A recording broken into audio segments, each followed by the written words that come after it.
Give her a kiss. Really, Sean? Yeah, come on, give me a kiss, big boy.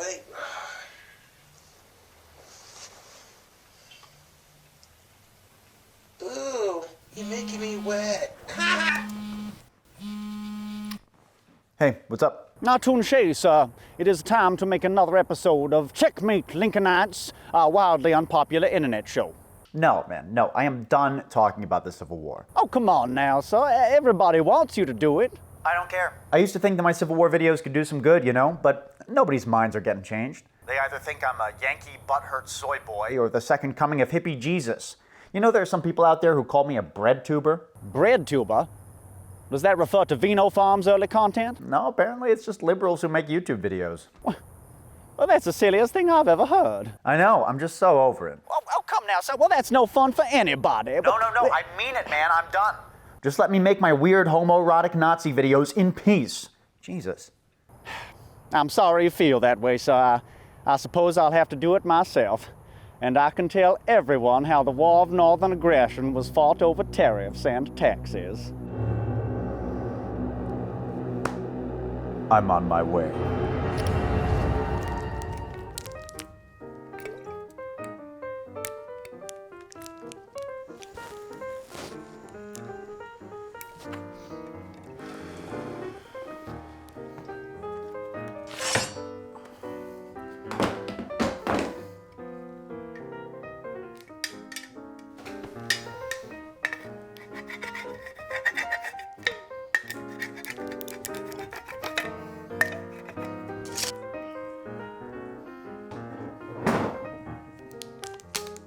What you got there? Oh, it's just a delicious bottle of Jack Daniels. I'm playing the whataboutism drinking game. Basically, whenever you try to divert the conversation by pointing out something bad the union did, I take a drink. That's ridiculous. You Yankees do that just as much as we do. Checkmate, Lincolnites! The program where we annihilate academic historical consensus in favor of true history, which my grandpappy revealed to me one Lee Jackson day after he had consumed an entire 12-pack of Natty Light all by himself. Tonight, we shall reveal the true reason for Southern secession.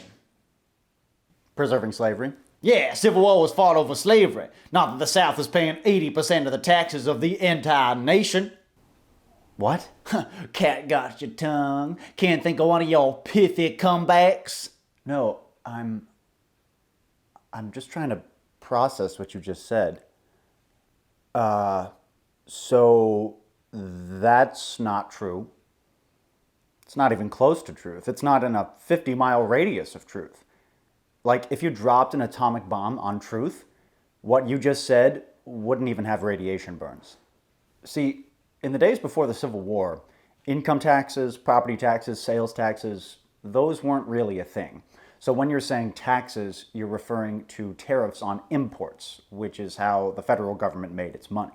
We actually have a record of most of the foreign goods imported into the United States just before the war in the annual report of the Chamber of Commerce of the state of New York.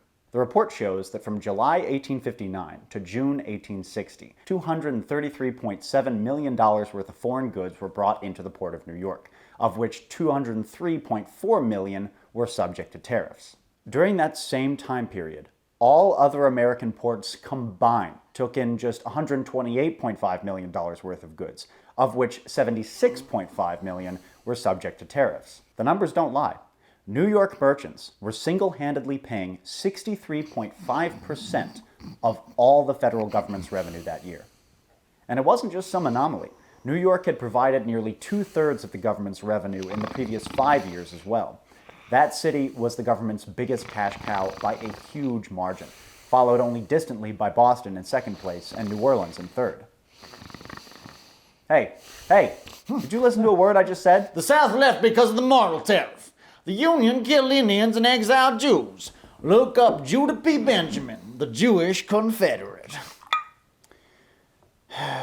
But why did the Federals fight?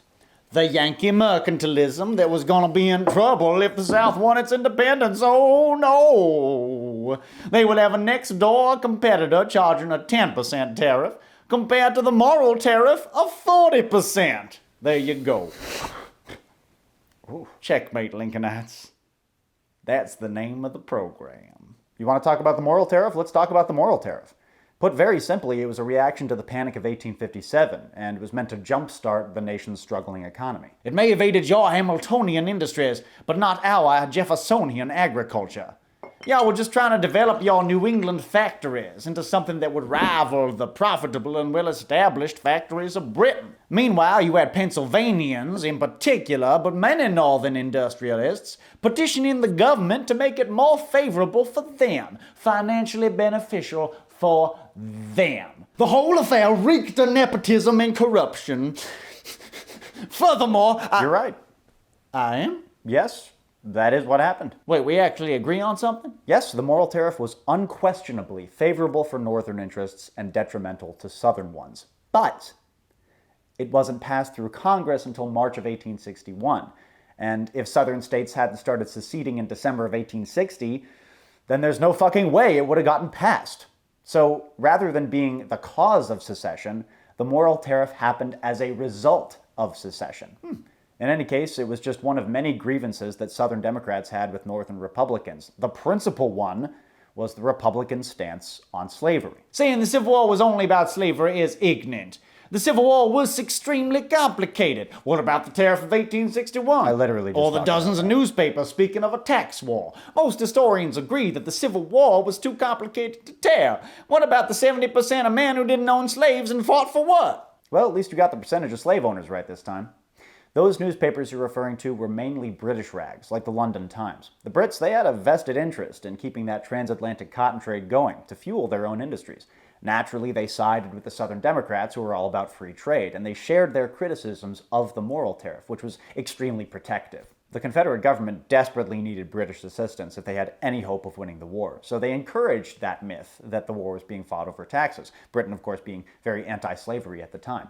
But some British abolitionists knew better.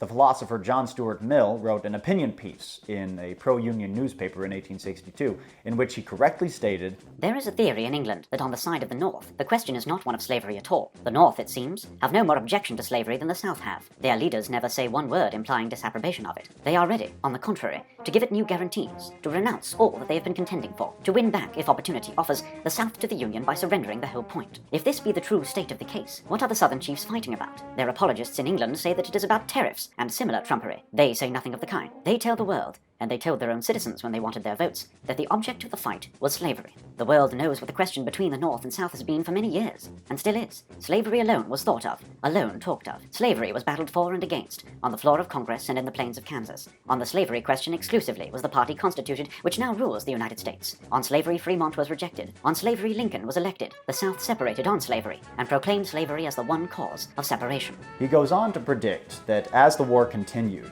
the cause of preserving the Union would become inseparable from the cause of abolishing slavery. That came to pass when Lincoln signed the Emancipation Proclamation. After that, as a direct result of that, the British public became very uncomfortable with the idea of supporting the Confederacy. In your eagerness to blame white people in every video you make, you've forgotten about the nullification crisis. South Carolina nearly rebelled during Andrew Jackson's presidency over just such a protectionist tariff. That's true, but as John C. Calhoun himself pointed out in 1830, "I consider the Tariff Act as the occasion, rather than the real cause of the present unhappy state of things. The truth can no longer be disguised, that the peculiar domestic institution of the southern states, and the consequent direction which that and her soil hath given to her industry, has placed them in regard to taxation and appropriations, in opposite relation to the majority of the Union." So in summary, protective tariffs were a big point of contention between North and South leading up to the Civil War, but it was ancillary to and directly influenced by the South's dependency on slave labor, which they would do anything to preserve and defend. You can eat shit. If the North was so damn noble, why did the same damned army that invaded the South kill the American Indians? Sounds like bullshit to me. So we're back Why on don't you this have a point debate with a then. real person instead of playing with yourself? Stop whining, because we have had so much pro-union, one-sided crap. You get triggered when the Tiger side is allowed to have their say. The South U.S. everywhere south of the Canadian border. Both sides were pro-slavery. The Confederacy just never lied about it. Now I'm gonna bring some Confederate flag waving, hip hop tub and black dance Wait, party. did we run out of comments? Tubs creating the ultimate dilemma. I think we ran You out can of pretend comments. you can Listen, man, claim that I'm gonna everybody go. flying the rebel flag is racist. have a meaningful connection with human beings. But we enjoy hip hop Play outside or some shit. over that mumble I'll see you rap later. BS Bye. nowadays.